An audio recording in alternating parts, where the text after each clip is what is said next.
मौजूद प्रत्येक वस्तु सिर्फ उपयोग के लिए ही नहीं होती, बल्कि वह घर की ऊर्जा और उसमें रहने वालों के जीवन पर गहरा प्रभाव डालती है।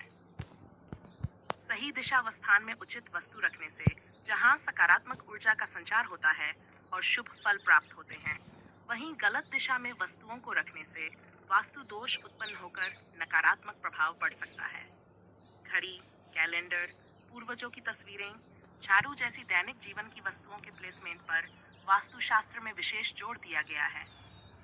मान्यता है कि इनका सही स्थान समृद्धि और सौभाग्य लाता है, जबकि गलत स्थिति से घर में असंतुलन और विपरीत असर हो सकता है। तो आइए जान लेते हैं कि घर के अंदर घड़ी, कैलेंडर जैसी महत्वपूर्ण वस्तुओं का स्थान कहाँ होना चाहिए और किन स्थानों पर रखने से उनका नकारात्मक प्रभाव हमारे जीवन पर पड़ सकता है। सबसे पहले बात करते हैं घड़ी की। वास्तुशास्त्र के अनुसार दीवार घड़ी लगाने की दिशा अत्यंत महत्वपूर्ण मानी गई है। सकारात्मक ऊर्जा के प्रवाह को ध्यान में रखते हुए उत्तर या पूर्व दिशा की दीवार पर घड़ी लगाना सबसे शुभ माना गया है। पूर्व और उत्तर, ये दोनों दिशाएं सकारात्मक ऊर्जा से भरपूर होती हैं। यहाँ घड़ी लगाने से घर में सुख समृद्धि आती है और परिवार के मन में सकारात्मक विचार उत्पन्न होते हैं। क्या आप नहीं चाहेंगे कि आपके घर में हमेशा लक्ष्मी का वास हो, समय आपके अनुकूल हो? तो फिर घड़ी सही दिशा में लगाएं। लेकिन जरा रुकिए, अगर आपने घड़ी दक्षिण दिशा की दीवार पर लगाई है तो सावधान हो जाइए। दक्षिण दिशा यम की दिशा मानी जाती है। यहाँ घड़ी लगाने से नकारात्मक ऊर्जा का प्रभाव पड़ सकता है और फिर तो परिवार के जीवन में बाधाएं आ सकती हैं। परेशानियां, रुकावटें, असंतुलन, कौन चाहेगा ये सब? एक और बहुत जरूरी बात, कभी भी घड़ी को दरवाजे के ठीक ऊपर मत लगाइए। दरवाजे के ऊपर लगी घड़ी के नीचे से गुजरने पर व्यक्ति के भीतर नकारात्मक ऊर्जा बढ़ती है। सोचिए, दिन में कितनी बार आप उस दरवाजे से गुजरते हैं और हर बार थोड़ी थोड़ी नकारात्मकता अपने भीतर भरते हैं। ऐसा क्यों करना? और हाँ, रुकी हुई या बंद घड़ियां बिल्कुल नहीं। बंद घड़ी समय के ठहराव का प्रतीक होती है। इसकी रुकी हुई सुइयां मानो कह रही हो कुछ नहीं बदलेगा। ऐसे संकेत जीवन में रुकावटें लाते हैं और तो और घर में दरिद्रता तक आने लगती है। क्या आप ये चाहेंगे? इसलिए ध्यान रखिए, घड़ी हमेशा चालू हालत में होनी चाहिए। समय समय पर उसकी सफाई करना भी जरूरी है। सही दिशा में चलती हुई घड़ी घर परिवार में प्रगति, समय का सम्मान और सकारात्मक ऊर्जा लाती है, जबकि गलत दिशा या बंद घड़ी बस नकारात्मकता, तनाव और प्रगति में रुकावट देती है। कैलेंडर लगाने के नियम और उसका असर। घर की दीवार पर टंगा एक साधारण सा कैलेंडर, और क्या आप जानते हैं, ये वास्तु की दृष्टि से बेहद महत्वपूर्ण वस्तु है, क्योंकि ये केवल तिथि नहीं बताता, ये समय का प्रतीक है। और समय यानी ऊर्जा, और वह ऊर्जा आपके घर के पूरे वातावरण को प्रभावित कर सकती है। तो कहाँ लगाएं कैलेंडर? वास्तुशास्त्र के अनुसार उत्तर या पश्चिम दिशा सबसे उत्तम मानी जाती है। क्यों? क्योंकि उत्तर दिशा कुबेर यानी धन के देवता की दिशा है। वहाँ कैलेंडर लगाने से जीवन में धन की संभावना और शुभ फलों का आगमन होता है। वहीं पश्चिम दिशा प्रवाह की दिशा कहलाती है। यहाँ कैलेंडर लगाने से जीवन में निरंतर प्रगति बनी रहती है। कितना अद्भुत है ना? लेकिन सावधान, कैलेंडर कभी भी दक्षिण दिशा में मत लगाए। वास्तु के जानकारों के अनुसार ऐसा करने से समय संबंधित बाधाएं, नकारात्मक ऊर्जा और घर के सदस्यों की सेहत और सफलता पर बुरा असर पड़ सकता है। कैलेंडर समय दर्शाता है, और जब गलत दिशा में समय दिखाई देता है तो जीवन में अवरोध आ सकते हैं। और हाँ, एक और बात, मुख्य द्वार के पास भी कैलेंडर नहीं लगाना चाहिए। क्यों? क्योंकि वह स्थान ऊर्जा के प्रवेश का द्वार होता है। यदि वहाँ कैलेंडर लगाया गया तो हवा के झोंकों से वह फड़फड़ाता है, और यही फड़फड़ाहट अशुभता को जन्म देती है। अब बात करते हैं एक आम गलती की, पुराने कैलेंडर को सहेज कर रखना।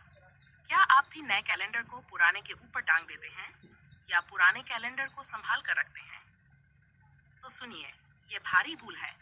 वास्तु के अनुसार बीता हुआ कल यानी पुराना कैलेंडर घर में रखना वास्तु दोष का कारण बन सकता है, और इससे हो सकता है रुकी हुई उन्नति, स्वास्थ्य पर बुरा प्रभाव और नकारात्मक ऊर्जा का प्रभाव। इसलिए जैसे ही साल बदले, पुराने कैलेंडर को हटा दीजिए। अगर उसमें देवी देवताओं के चित्र हो तो उन्हें सम्मान पूर्वक जल में प्रवाहित कर देना चाहिए। सही दिशा में नया कैलेंडर लगाइए और फिर देखिए, नए अवसर, खुशखबरी और सकारात्मक ऊर्जा कैसे आपके जीवन में कदम रखती है।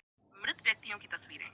क्या आप जानते हैं कि दिवंगत पूर्वजों की तस्वीरें अगर गलत जगह पर लगाई जाएं, तो ये वास्तु दोष पैदा कर सकती हैं। जी हाँ, वास्तुशास्त्र में इसको लेकर बहुत स्पष्ट नियम बताए गए हैं। घर में पितरों की तस्वीरें लगाना एक श्रद्धा का प्रतीक होता है, लेकिन अगर ये तस्वीरें गलत दिशा में लगी हों, तो घर के सदस्यों के जीवन में दुख, संकट और मानसिक अशांति घिर सकती है। वास्तु के अनुसार मृत परिजनों की तस्वीर लगाने के लिए दक्षिण दिशा सबसे उपयुक्त मानी जाती है। दक्षिण दिशा, जिसे यम और पितरों की दिशा कहा गया है, वहां तस्वीर लगाने से पितरों का आशीर्वाद परिवार पर बना रहता है और नकारात्मक ऊर्जा घर में प्रवेश नहीं कर पाती। पर ध्यान रखें, ये तस्वीरें पूजा घर या मंदिर में नहीं लगानी चाहिए, क्योंकि मान्यता है कि इससे देवी देवता अप्रसन्न हो सकते हैं। क्या आपने कभी ड्राइंग रूम या बेडरूम में इन तस्वीरों को लगाया है? तो जरा सावधान हो जाए। ऐसी जगहें जहां बाहरी आगंतुकों की नजर जाए, वहां पूर्वजों की तस्वीरें लगाना वर्जित माना गया है। पितरों की यादें शांत, निजी और सम्मानजनक स्थान पर रखनी चाहिए। रसोई घर या बाथरूम के आसपास बिल्कुल नहीं, ये बड़ा दोष माना गया है। और सबसे बड़ी बात, मृतक की तस्वीर को जीवित व्यक्ति की तस्वीर के साथ दीवार पर न लगाएं। ऐसा करना जीवित व्यक्ति की ऊर्जा को क्षीण कर सकता है और मन में अवसाद बढ़ सकता है। तो याद रखिए, दक्षिण दिशा, अच्छी फ्रेम, शांत स्थान, यही है सही तरीका। चौथी बात, झाड़ू के नियम और प्रभाव। अब आप सोच रहे होंगे, भला झाड़ू का वास्तु से क्या लेना देना? तो जान लीजिए, वास्तुशास्त्र में झाड़ू को लक्ष्मी का प्रतीक माना गया है। झाड़ू रखने की सही दिशा है दक्षिण पश्चिम, यानी नैऋत्य कोण। यहाँ झाड़ू रखने से आर्थिक स्थिति मजबूत बनी रहती है और घर में धन की कभी कमी नहीं होती। पर क्या आपने कभी झाड़ू को खड़ा करके रखा है? तो जान लीजिए, खड़ी झाड़ू रखना लक्ष्मी जी का अपमान माना जाता है। झाड़ू को छिपाकर और लेटाकर रखें, नाली या गंदगी के पास कभी नहीं। टूटी फूटी झाड़ू तुरंत बदल दें, क्योंकि ऐसी झाड़ू दुर्भाग्य को बुलावा देती है। और हाँ, झाड़ू लगाने का सही समय है सुबह सूर्योदय से पहले। रात में झाड़ू बिल्कुल नहीं, ऐसा करने से घर की लक्ष्मी बाहर निकल जाती है। पांचवी बात, दर्पण और उसकी स्थिति। आईना जो दिखाता है चेहरा, पर वास्तु के अनुसार यह आपकी ऊर्जा और किस्मत भी दर्शाता है। उत्तर दिशा में दर्पण लगाए, क्योंकि ये कुबेर की दिशा है, धनवर्षा की संभावना बढ़ती है। पूर्व दिशा में भी दर्पण शुभ होता है, इंद्रदेव की कृपा बनी रहती है। डाइनिंग टेबल या तिजोरी का प्रतिबिंब, शुभ संकेत। यह धन और अन्न को दोगुना करने का प्रतीक माना जाता है। लेकिन सावधान, बेडरूम में पलंग के सामने दर्पण बहुत अशुभ। यह पति पत्नी में तनाव, अनिद्रा और अशांति लाता है। अगर ड्रेसिंग टेबल है, तो उस पर सोते समय पर्दा डालना ना भूलें। मुख्य दरवाजे के सामने दर्पण नहीं, यह सकारात्मक ऊर्जा को घर में आने से रोकता है। दोनों तरफ आमने सामने लगे आईने, ये तो ऊर्जा को उलझा देता है, जिससे जीवन में अस्थिरता बढ़ती है। ध्यान रखें, टूटा, गंदा या धुंधला दर्पण नकारात्मकता का केंद्र होता है। हमेशा साफ, चमकदार और सही दिशा में लगा आईना ही शुभ फल देता है। छठी और आखिरी बात, तिजोरी का स्थान। क्या आपकी तिजोरी सही दिशा में रखी है? अगर नहीं, तो आप अपनी खुशहाली को खुद ही नुकसान पहुंचा रहे हैं। तिजोरी रखें दक्षिण पश्चिम कोण में और उसका मुंह खुले उत्तर दिशा की ओर। उत्तर दिशा कुबेर और लक्ष्मी जी की दिशा है। इससे धन संपत्ति बनी रहती है और कभी तंगी नहीं आती। तिजोरी का मुंह दक्षिण की ओर, बड़ा वास्तु दोष। ऐसा होने से धन हानि और कर्ज बढ़ सकते हैं। दक्षिण पूर्व में रखी तिजोरी, खर्चे ही खर्चे। पश्चिम दिशा में तिजोरी, वहां धन टिकता ही नहीं। और हाँ, तिजोरी को कभी खाली मत रखें, उसमें कुछ नकदी या मूल्यवान वस्तु अवश्य होनी चाहिए, ताकि घर की समृद्धि बनी रहे। तो दोस्तों, ये थी वो जरूरी बातें जिन्हें घर में सही दिशा और नियमों के अनुसार रखना बहुत आवश्यक है। अगर आपको ये जानकारी उपयोगी लगी हो, तो वीडियो को लाइक जरूर करें और ऐसे ही वास्तु ज्ञान के लिए चैनल को सब्सक्राइब करना ना भूलें।